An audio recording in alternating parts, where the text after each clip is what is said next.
श्री सीतारामचंद्र भगवान की जय। जय श्री वृंदावन बिहारी लाल की जय। श्रीमद्भागवत महापुराण की जय। श्री सुखदेव जी महाराज की जय। जय श्री नरनारायण भगवान की श्री व्यास भगवान की श्री सद्गुरुदेव भगवान की सब संत हरि भक्तन की जगत जननी पूज्या गौ माता की जय। जय श्री राधे। जय श्री राधे। जय जय श्री सीताराम। हर हर महादेव की जय। नारायण नारायण नारायण। हरि शरणम। हम सब लोग बड़े भाग्यशाली हैं। बात हो रही है, मैं बाद में बात करूंगी।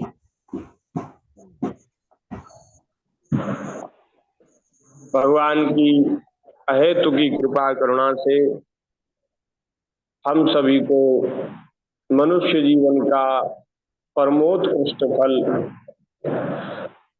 भगवान की मंगलमयी कथा श्रीमद् भागवत जी की रसमयी कल्याणमयी मंगलमयी कथा कहने और सुनने का परम दुर्लभ सौभाग्य प्राप्त हो रहा है।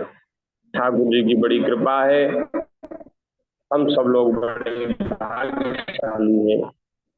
श्रीमद् भागवत जी में दसम स्कंद में 8वें अध्याय में भगवान के नामकरण और भगवान की मधुराति मधुर जो बाल लीलाएं हैं उनका वर्णन किया गया। तो माखन चोरी की लीला का हमने अंतिम दिन स्मरण किया। ये कई दिनों के विश्राम के बाद आज हम लोग पुनः सत्संग में एकत्रित हुए हैं। तो आगे के चरित्रों का हम स्मरण करें। आप सब लोग सावधान होकर के श्रवण करेंगे। बोलिए भक्तवत्सल भगवान की जय। एक दिन सुखदेव जी महाराज परीक्षित जी से कह रहे हैं कि एक दिन बलराम जी ने और भगवान के जो सखा हैं ग्वाल बाल, वे श्री कृष्ण के साथ खेल रहे थे। बलराम जी और ग्वाल बाल सब खेल रहे थे और खेलते खेलते ब्रज की रज में खेल रहे थे। तो एक मिट्टी का डेला ठाकुर जी ने मुख में रख लिया, मिट्टी खा ली। अब तो महाराज उन लोगों ने माँ यशोदा के पास आकर के कहा माँ कन्हैया ने मिट्टी खाई है, कन्हैया ने मिट्टी खाई है, ब्रजरज को खाया है। ये ब्रज की रज महाराज कैसी अद्भुत है, कैसी महिमामयी है कि परब्रह्म परमात्मा भी इस ब्रज रज का आस्वादन करते हैं। कैसा महाराज माधुर्य है ब्रज रज में, कैसा स्वाद है कि उसको ठाकुर जी भी खाते हैं। तो यशोदा मैया ने श्री कृष्ण का हाथ पकड़ लिया और डांटती हुई मैया बोली कि अरे कन्हैया तू बहुत डीठ हो गया है, तू बहुत नटखट है, तूने अकेले में छिपकर मिट्टी क्यों खाई? देख तो तेरे दल के तेरे सखा क्या कह रहे हैं, तेरे बड़े भैया बलदाऊ भी तो उन्हीं की ओर से गवाही दे रहे हैं।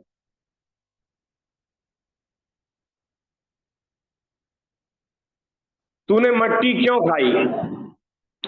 श्री सुखदेव जी महाराज कह रहे हैं सा गृहीत्वा करे कृष्णम उपालभ्य हितैषिणी यशोदा भय संभ्रांत प्रेक्षणाक्षम भासत। यशोदा मैया हितैषिणी हैं, वे श्री कृष्ण का हित चाहती हैं।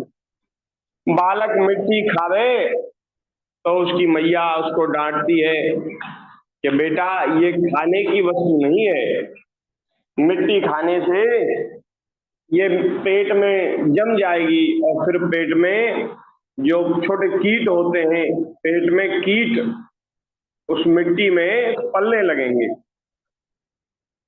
तो इसलिए माताएं मना करती हैं, हित का विचार करके मना करती हैं। तो श्री कृष्ण को डांट रही हैं। उस समय महाराज श्री कृष्ण की आंखें भी डर के मारे नाच रही थी। भगवान भी डरने का नाटक कर रहे हैं। भगवान श्री कृष्ण ने कहा, मैया मैंने मिट्टी नहीं खाई, ये सब झूठ बक रहे हैं। तो मैया बोली, अरे लाला, कहा केवल तू ही सच्चाधारी है, तू ही सत्यवादी है, ये तेरे सब सखा झूठ बोल रहे, और ये बलदाऊ भैया भी झूठ बोल रहे हैं। तो बोले, हाँ ये बलदाऊ भी झूठ बोल रहे हो है।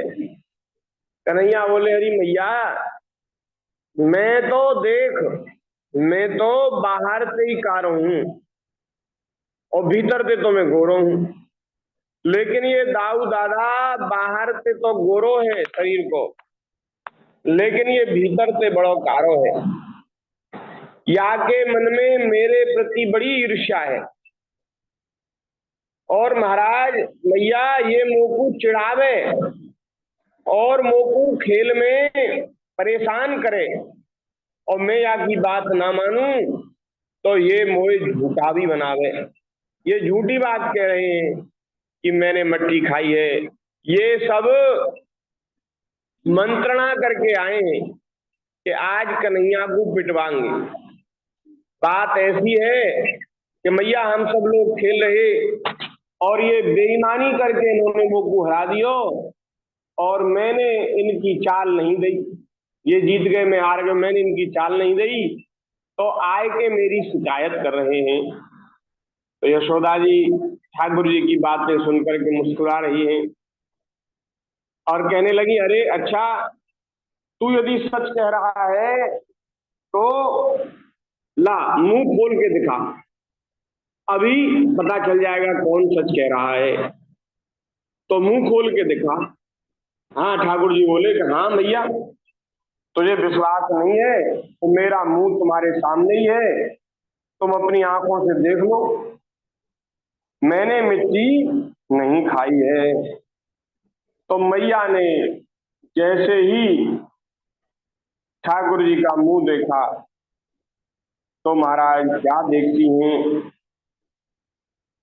यशोदा जी ने भगवान श्री कृष्ण का मुख कमल अपने हाथ से पकड़ करके खोला तो क्या देखा, भगवान श्री कृष्ण का ऐश्वर्य अनंत है, वे केवल लीला के लिए ही मनुष्य के बालक बने हुए हैं।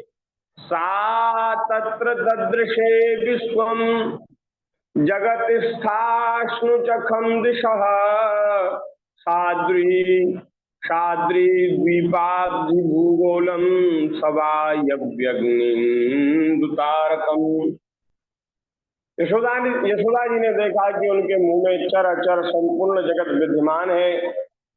आकाश, दिशाएं, पहाड़, द्वीप, समुद्रों के सहित सारी पृथ्वी, बहने वाली वायु, वैद्युत, अग्नि, चंद्रमा, ताराओं के साथ संपूर्ण ज्योतिर्मंडल, जल, तेज, पवन, वैकारिक अहंकार के कार्य देवता, मन, इंद्रिय, पंच तन्मात्राएं, तीनों गुण श्री कृष्ण के मुख में दिख पड़े। हे परीक्षित, जीव, काल, स्वभाव, कर्म, उनकी वासना और शरीर आदि के द्वारा विभिन्न रूपों में दिखने वाला यह सारा विचित्र संसार, संपूर्ण ब्रज और अपने आप को भी यशोदा जी ने श्री कृष्ण के नन्हे से खुले हुए मुख में देखा। वे बड़ी शंका में पड़ गई। वे सोचने लगी कि यह कोई स्वप्न है या भगवान की माया, कहीं मेरी बुद्धि का तो कोई भ्रम नहीं है, संभव है मेरे इस बालक में ही कोई जन्मजात योग सिद्धि हो। अरे कहाँ मेरे लाला को छोटो सो मुख और कहाँ बामे चर अचर सब सृष्टि सब प्राणी, ये कैसे आश्चर्य की बात है।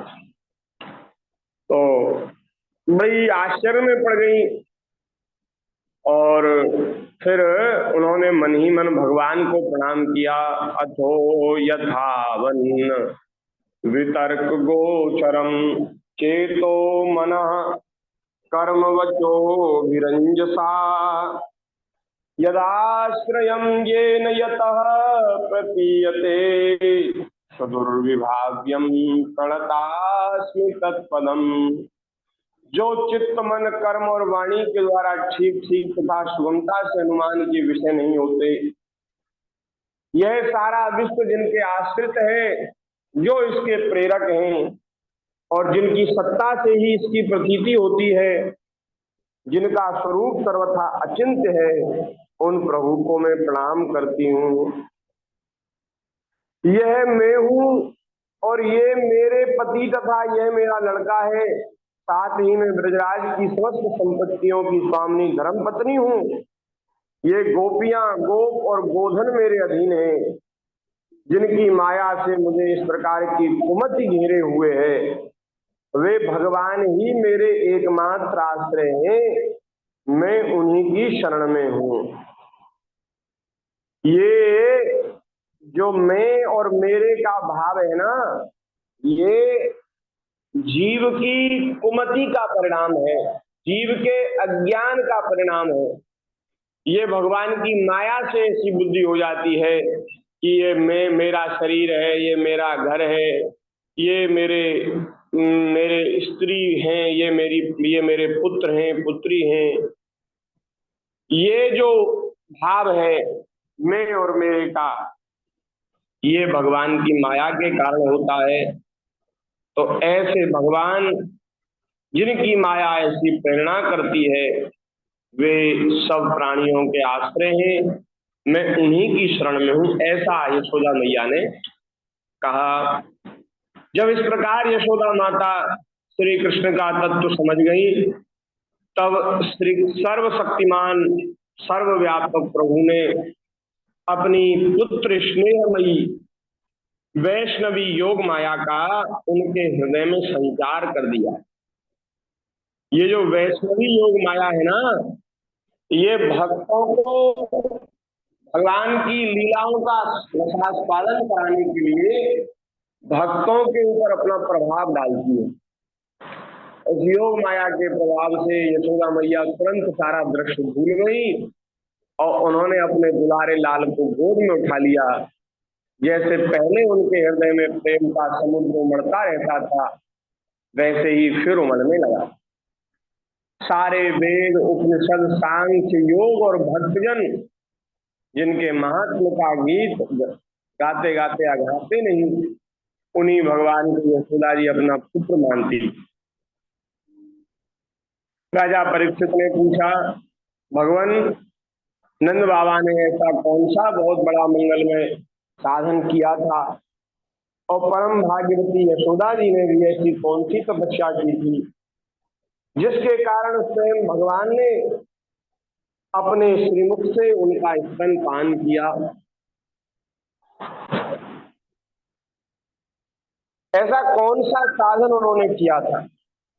ये बात श्री परीक्षित जी महाराज पूछ रहे हैं। भगवान श्री कृष्ण की वे बाल लीलाएं जो वे अपने ऐश्वर्य और महत्ता आदि को छुपाकर ग्वाल वालों में करते हैं, इतनी पवित्र है, इतनी मधुर है कि उनका श्रवण कीर्तन करने वाले लोगों के सारे पाप ताप शांत हो जाते हैं। श्रवण करने से ही पाप और ताप नष्ट हो जाते।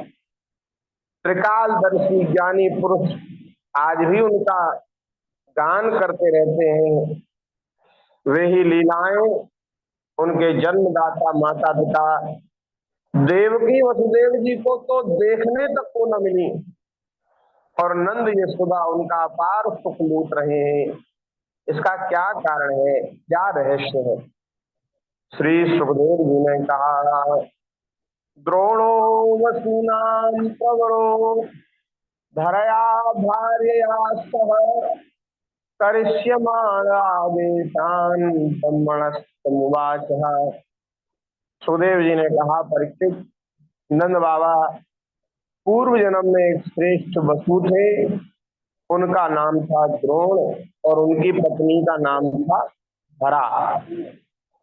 द्रोण था नंद बाबा का नाम और यशोदा मैया का नाम था धरा, यशोधरा। उन्होंने ब्रह्मा जी के आदेशों का पालन करने की इच्छा से उनसे कहा, भगवान, जब हम पृथ्वी पर जन्म लें तब जगदीश्वर भगवान श्री कृष्ण में हमारी अनन्य प्रेममयी भक्ति है, जिस भक्ति के द्वारा संसार में लोग अनायास ही दुर्गतियों को पार कर जाते।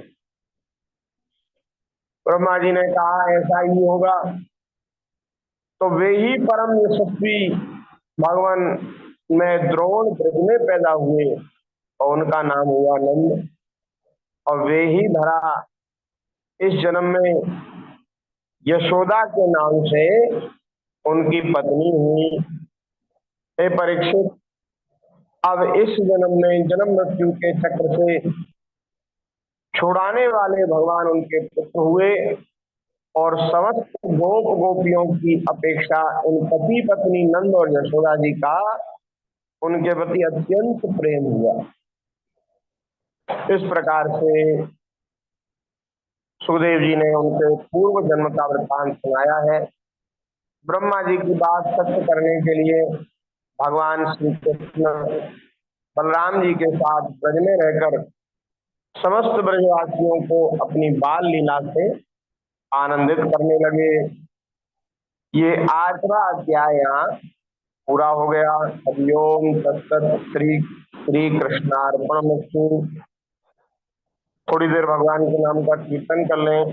श्री कृष्ण गोविंद हरे मुरारे, हे नाथ नारायण वासुदेव। श्री कृष्ण गोविंद हरे मुरारे, हे नाथ नारायण वासुदेव। श्री कृष्ण गोविंद हरे मुरारे, हे नाथ नारायण वासुदेव। श्री कृष्ण गोविंद हरे मुरारे, हे नाथ नारायण वासुदेव। हे नाथ नारायण वासुदेव, हे नाथ नारायण वासुदेव।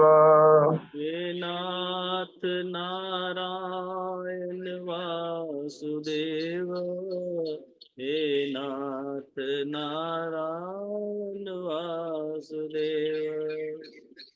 हे नाथ नारायण वासुदेव, हे नाथ नारायण वासुदेव। हे नाथ नारायण वासुदेव, हे नाथ नारायण वासुदेव। श्री कृष्ण गोविंद हरे मुरारे, हे नाथ नारायण वासुदेव। श्री कृष्ण गोविंद हरे मुरारे, हे नाथ नारायण वासुदेव। हे नाथ नारायण वासुदेव। हे नाथ नारायण वासुदेव। हे नाथ नारायण वासुदेव। श्री कृष्ण गोपाल भगवान की जय। अब 9वें अध्याय में श्री सुखदेव जी महाराज कह रहे हैं, इस अध्याय में भगवान के ऊखल वंदन की लीला है। ऊखल वंदन की लीला है। सुखदेव जी कह रहे हैं, एकदा दासी यशोदानंद गेनी कर्मांतर नियुक्ता सुनिर्मंथ स्वयं दधि। सुखदेव जी कहते हैं, परीक्षित, एक समय की बात है, नंद रानी यशोदा जी ने घर की दासियों को तो दूसरे कामों में लगा दिया और स्वयं अपने लाला को मक्खन खिलाने के लिए दही मथने लगी। दही का मंथन स्वयं करने लगी और दासियों को दूसरे कामों में लगा दिया। तो महाराज किस प्रकार से मंथन कर रही है? देखो, ब्रज गोपियों का जो दिन भर का काम धंधा है, जो व्यवहार वे शरीर से करती है, वो सब करते हुए भी भगवान की लीलाओं का स्मरण और उनका कीर्तन करती जाती है।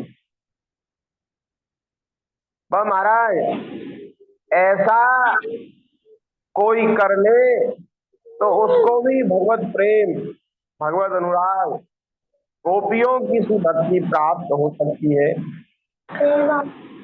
हमारे ब्रज की गोपियां कोई आसन लगाकर कोई ध्यान करती हो, कोई समाधि लगाती हो, जब तब करती हो, सो नहीं, मैं तो निरंतर भगवान का स्मरण करती हूँ, भगवान का स्मरण करती हूँ। तो यशोदा मैया भगवान की लीलाओं का स्मरण कर रही हैं, भगवान के नामों का और उनके गुणों का कीर्तन कर रही हैं और दधि मंथन भी कर रही हैं। दही का मंथन हो रहा है और मन में, वाणी में भगवान के गुण हैं, भगवान की लीलाएं। मानो हम सब लोगों को शिक्षा दे रही हैं कि भैया अपने सब काम करते हुए भी भगवान का स्मरण करते रहोगे तो भगवान में अनन्य प्रेम, अनन्य अनुराग प्राप्त हो जाए। भगवान का भजन इतना सहज सरल है कि हर कोई मनुष्य उसको कभी भी हर समय कर सकता। इसमें कोई बहाना नहीं चलेगा कि बोले महाराज हमारे पास तो समय नहीं है, हम कैसे भजन करें, कैसे स्मरण करें जी। अरे भाई, संसार के सब व्यवहार करते हुए भी, सब काम करते हुए भी भगवान का स्मरण किया जा सकता है। भगवान के नामों का, भगवान के गुणों का, लीलाओं का स्मरण कीर्तन किया जा सकता है। तो इस प्रकार करना चाहिए। नहीं तो भैया भगवान के भजन के बिना, भगवान के स्मरण के बिना जो समय जा रहा है वो व्यर्थ है, बेकार है, किसी काम का नहीं। इसलिए समय को व्यर्थ नहीं करना चाहिए।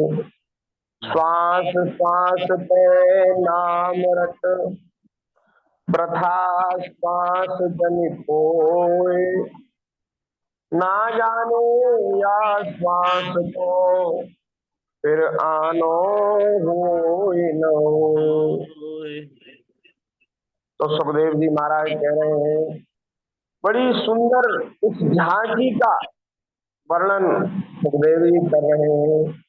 क्षौमं वातः पृथु कटि तटे बिभ्रति सूत्र नद्दम, पुत्र स्नेह स्नुत कुट युगम जातकंपम च शुभ्रु, रज्ज्वाकर्षश्रम भुज चलत कंकणो कुंडले चा, स्विन्नम वक्त्रम कबर विगलम मालती निर्ममंत।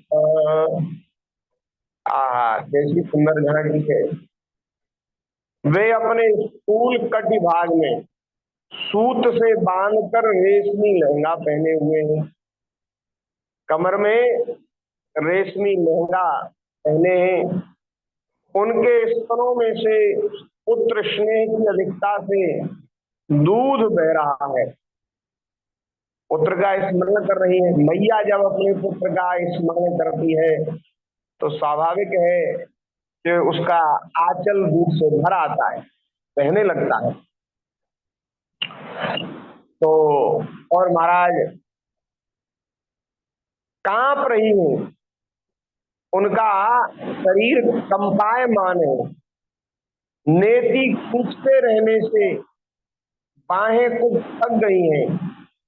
हाथों के कंगन और कानों के कर्णफूल हिल रहे हैं। दर्शन कीजिए झांकी का।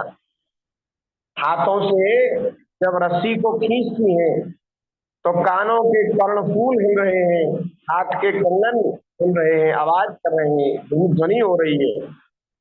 मुंह पर कुछ पसीने की बूंदें झलक रही हैं। चोटी में गुथे हुए मालती के सुंदर पुष्प वे हिलने के कारण गिरते जा रहे हैं। सुंदर बाहों वाली यशोदा इस प्रकार दबी मत रही है।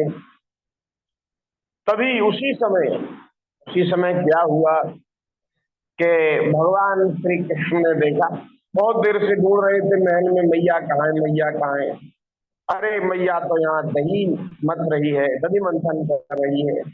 दौड़ते हुए ठाकुर जी हमारे ठुमुक ठुमुक ठुमुक ठुमुक दौड़ करके मैया के पास आए और दधी मथती हुई अपनी मैया की गोदी में चढ़ गए ठाकुर जी। मैया ने दही मथना बंद कर दिया और ठाकुर जी को अपनी गोद में लेकर छाती से लगाया और महाराज भगवान दूध पीने के लिए आए थे, माता का दूध स्तनपान करने के लिए आए थे। तो मैया ने अपना स्तन भगवान श्री कृष्ण के मुख में दे दिया। आहा, वे उन्हें दूध पिलाने लगी। मंद मंद मुस्कान से युक्त उनका मुख देख रही है।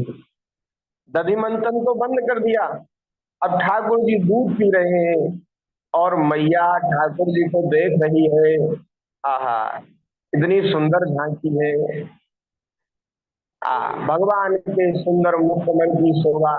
ठाकुर जी ने नेत्र बंद कर लिए, नेत्र बंद करके मधुर मुस्कान मुख कमल पे है, बड़े बड़े कमल के से नेत्र हैं, सुंदर केश हैं, उनकी चोटी मैया ने बना दी है और कानों में कर्ण फूल है और महाराज मुख पर अलकावली है।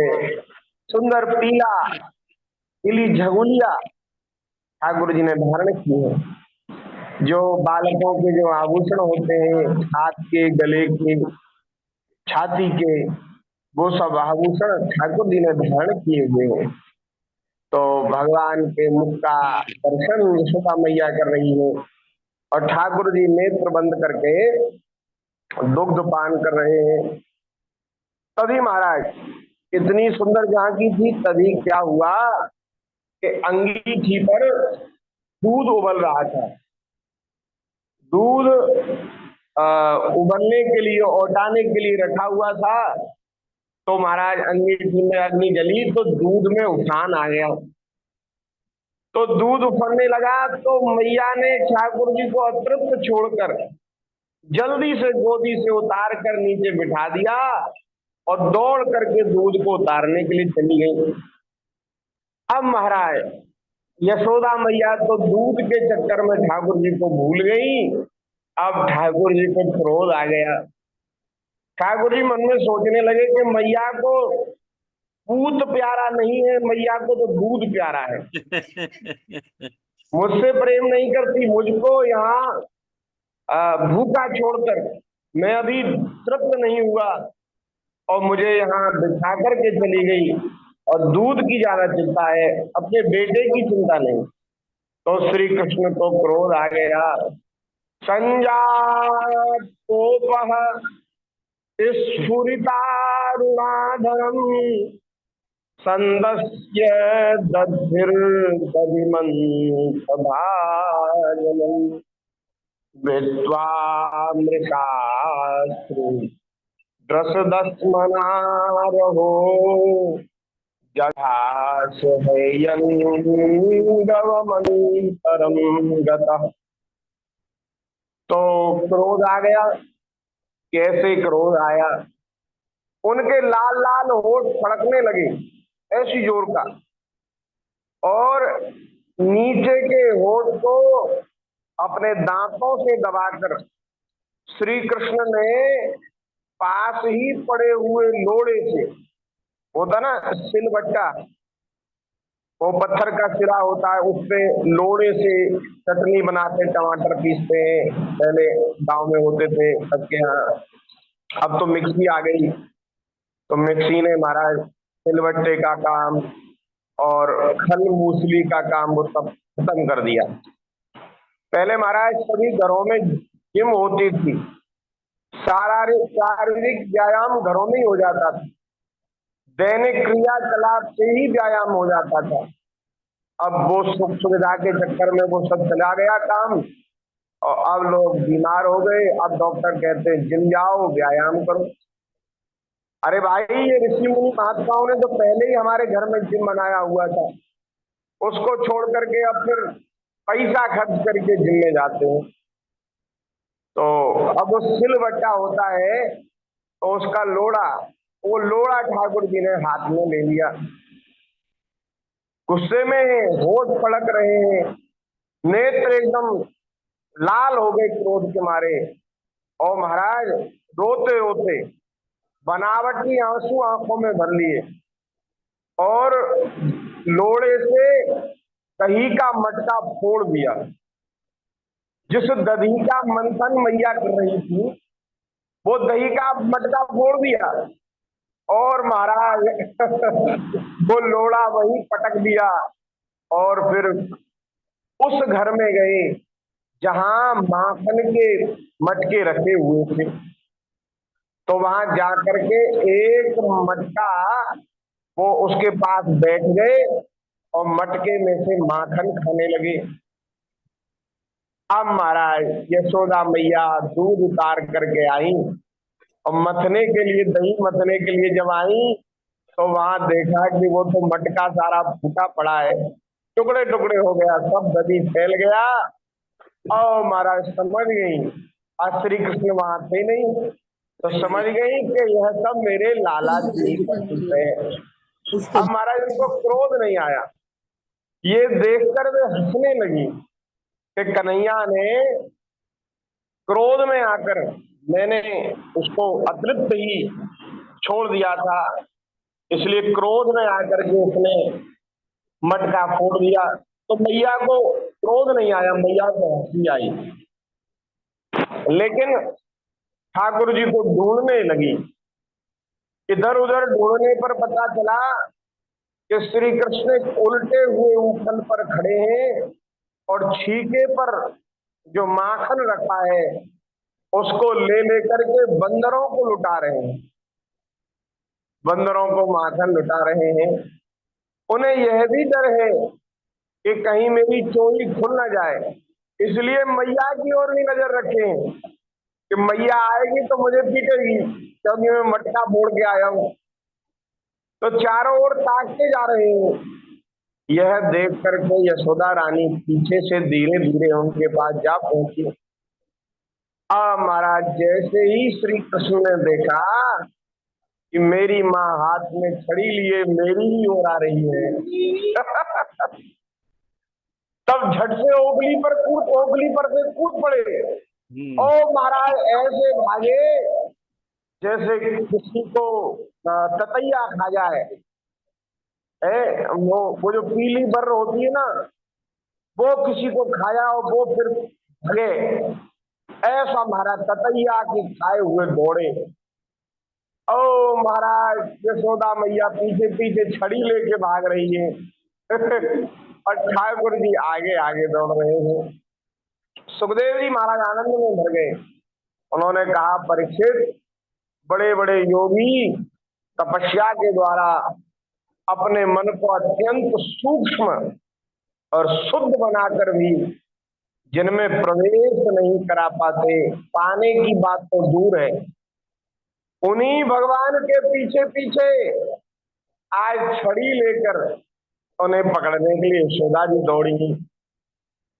जब इस प्रकार माता यशोदा श्री कृष्ण के पीछे दौड़ने लगी, तब कुछ ही देर में बड़े बड़े एवं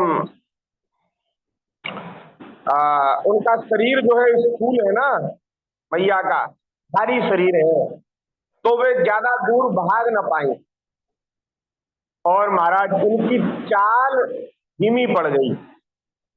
वेग से दौड़ने के कारण उनकी चोटी ढीली हो गई थी, उनके वस्त्र जो है वे भी उलट पुलट हो गए थे और उनकी चोटी में गुथे हुए फूल भी गिरते जाते।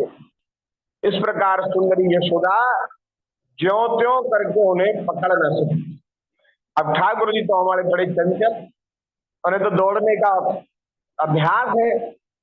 अब ठाकुर जी को कहाँ पकड़ पावे मैया, तो अब महाराज बड़ी मुश्किल से ठाकुर जी को मैया ने पकड़ लिया, यशोदा जी ने पकड़ लिया और श्री कृष्ण का हाथ पकड़कर, अब जैसे बहुत भागने दौड़ने के बाद जब बालक पकड़ में आ जाए तो फिर माता उसको डराती धमकाती, अब बता तूने ऐसी चंचलता क्यों की, तूने ऐसा काम क्यों किया। तो ठाकुर जी का हाथ पकड़ करके डराने धमकाने लगी। उस समय श्री कृष्ण की झांकी बड़ी विलक्षण है। सुखदेव जी महाराज कह रहे हैं अपराध तो किया ही था, इसलिए रुलाई रोकने पर भी रो रहे हैं। बड़े बड़े नेत्रों से आंसू की धारा बह रही है और हाथों से आंखें मन रहे हैं। तो जो आंखों में जो मैया ने काजल लगाया था ना, वो काजल पूरे मुंह पर एकदम फैल गया। जब आंखें जब मलते हैं बच्चे हाथ से तो पूरा मुकम्मल को काजल का हो जाता है। और तो एक तो पैसे ही सांवरे हैं, तारे कलुआ है और काजल लग गया अद्भुत छवि हो गई। पिटने के भय से आंखें ऊपर की ओर उठ गई थी, उनसे व्याकुलता सूचित होती थी। व्याकुल हो रहे ठाकुर जी। यशोदा जी ने मारा नहीं, लेकिन जब देखा कि लल्ला बहुत डर गया है तब उनके हृदय में वात्सल्य स्नेह उमड़ आया। जो माता का अपने बालक के प्रति जो स्नेह होता है उसको वात्सल्य कहते हैं, वो उमड़ आया। उन्होंने छड़ी फेंक दी। अरे लाला तू रो मत बेटा, इतना क्यों रोता, इतना क्यों डरता है। अरे कोई बात नहीं, दही का एक मटका फूट गया तो फूट गया, क्या हो गया। हमारे यहाँ हजारों मटका दही जलती है, कोई दूध दही की कमी थोड़ी है। अरे लाला तोते ज्यादा थोड़ी है कोई दूध दही, तू तो मेरो राजकुमार है, तू तो मेरो लाडलो बेटा है, ऐसा कह करके समझाया। लेकिन फिर भी मैया के मन में आया कि डरा हुआ है कहीं ये भाग न जाए, तो इसलिए मैया उनको बांधने लगी, रस्सी से बांधने लगी कि बांध दे तो कहीं भागेगा नहीं, कहीं बैठ जाएगा। तो सुखदेव जी कहते परीक्षित सच पूछो तो यशोदा मैया को अपने बालक के ऐश्वर्य का पता नहीं था, जिसमें ना बाहर है ना भीतर, ना आदि है ना अंत, जो जगत के पहले भी थे बाद में भी रहेंगे, इस जगत के भीतर तो है ही, बाहरी रूपों में भी है, और तो क्या जगत के रूप में भी स्वयं वही है।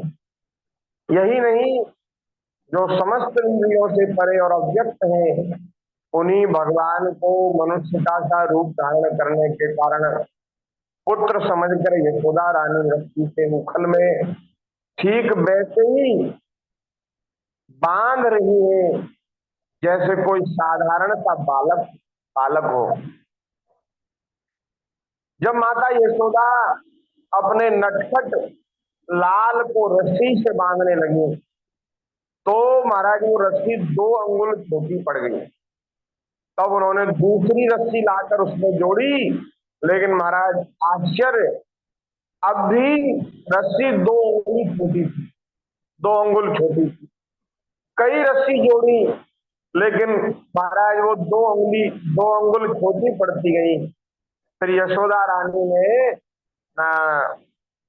आश्चर्य होकर यशोदा मैया विचार करने लगी कि ये क्या है लीला, मैं इसको बांध क्यों नहीं पा रही है। उनकी असफलता को देखने वाली गोपियां मुस्कुरा रही हैं और मैया स्वयं भी मुस्कुरा रही है। ये क्या लीला है। भगवान श्री कृष्ण ने देखा मेरी माँ का शरीर पसीने से लथपथ हो गया है, तो मैया बहुत थक गई है, तो कृपा करके वे स्वयं ही अपने माँ के बंधन में बंध गए। ठाकुर जी बंध गए भैया। सारा संसार, त्रिलोकी, पूरा ब्रह्मांड जिनकी माया के बंधन में बंधा हुआ है, लेकिन वे स्वयं स्वतंत्र हैं, किसी के बंधन में नहीं है। वे भगवान ही अपने भक्त के हाथों बंध गए। ठाकुर जी अपने भक्त के बंधन में आ गए। आहा, प्रेम से भक्ति से ठाकुर जी को भी बांध लिया जाता है। सकल भुवन मध्य निर्धनास्ते धन्या प्रविशति हृदय शाम श्री हरेर भक्ति रेखा। भगवान जो है भक्ति की रस्सी से भक्त के अंतःकरण में महाराज कैद हो जाते हैं, बंध जाते हैं। ऐसे ठाकुर जी हैं, भक्ति का बंधन मानते हैं। ठाकुर जी बन गए। सुखदेव जी कहते परीक्षित, भगवान श्री कृष्ण परम स्वतंत्र हैं। ब्रह्मा इंद्र आदि के साथ यह संपूर्ण जगत उनके वश में है, फिर भी इस प्रकार बनकर उन्होंने संसार को यह बात दिखला दी कि मैं अपने प्रेमी भक्तों के वश में हूँ। नारायण। ग्वालिनी यशोदा ने मुक्तिदाता मुकुंद से जो कुछ अनिवर्तनीय कृपा प्रसाद प्राप्त किया, वह प्रसाद ब्रह्मा जी को भी नहीं मिला, शंकर जी को भी नहीं मिला। कहां तक कहें उनकी नित्य संगिनी अर्धांगिनी लक्ष्मी वे भी न पा सके। और तो किसी कहें जो सुख, जो कृपा यशोदा जी को प्राप्त हुई वह किसी को प्राप्त नहीं। यह गोपिका नंदन भगवान अनन्य प्रेमी भक्तों के लिए जितने सुलभ है महाराज, उतने देह अभिमानी कर्म कांडी एवं तपस्वियों को तथा अपने स्वरूप भूत ज्ञानियों के लिए भी नहीं है। एक बात यहाँ सुखदेव जी कह रहे हैं कि भगवान अपने भक्तों को जैसी सरलता से सहजता से मिल जाते हैं, इतने महाराज ज्ञानियों को, तपस्वियों को, कर्म कांडियों को नहीं मिलते। तो भैया भक्ति का जो श्रेष्ठ सर्वोपरि जो साधन है वो भगवान की सहज प्राप्ति कराने वाला है। और भक्ति कहीं भी किसी के हृदय में भी प्रकट हो सकती है, कहीं भी, किसी भी कुल में, किसी भी वर्ण में, स्त्री हो या पुरुष हो, किसी के हृदय में भी भक्ति प्रकट हो सकती है।